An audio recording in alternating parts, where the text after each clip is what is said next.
মাওলানা দেলাওয়ার হোসেন সাঈদীর পক্ষে যুক্তিতর্ক উপস্থাপনের সময় এ মন্তব্য করেন তিনি। এছাড়া মাওলানা আবুল কালাম আজাদের বিরুদ্ধে আজ নতুন দুজন সাক্ষী তাদের জবানবন্দি দিয়েছেন। বিস্তারিত জানাচ্ছেন আমিরুল মোমিনিন মানিক। বুধবার মানবতা বিরোধী অপরাধের মামলায় জামাত নেতা মাওলানা দেলাওয়ার হোসেন সাঈদীর পক্ষে সপ্তম দিনের মতো যুক্তিতর্ক উপস্থাপন করেছেন ব্যারিস্টার আব্দুর রাজ্জাক। আন্তর্জাতিক অপরাধ ট্রাইব্যুনাল 1-এ এ বিচার কাজ চলে। ট্রাইব্যুনালে ব্যারিস্টার আব্দুর রাজ্জাক বলেন, যে আইন দিয়ে এখন বিচার করা হচ্ছে সেটি করা হয়েছিল 195 জন যুদ্ধাপরাধীর বিচারের জন্য। বর্তমান বিচারকে সম্পূর্ণ বেআইনি বলেও উল্লেখ করেন তিনি।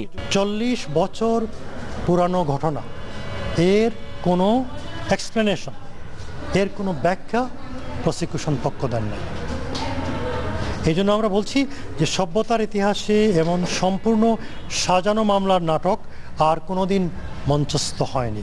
সাঈদী সাহেবকে রাজনৈতিক কারণেই এই মামলা সাজানো হয়েছে। উনি কথিত আছে যে 71 সালে মানবতা বিরোধী অপরাধ করেছেন।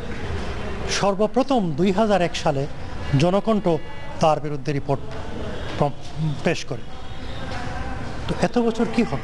এদিকে ট্রাইব্যুনাল 2-এ মাওলানা আবুল কালাম আজাদের বিরুদ্ধে সাক্ষ্য দিয়েছেন ষষ্ঠ ও সপ্তম সাক্ষী ভক্তরঞ্জন বিশ্বাস ও আমির হোসেন।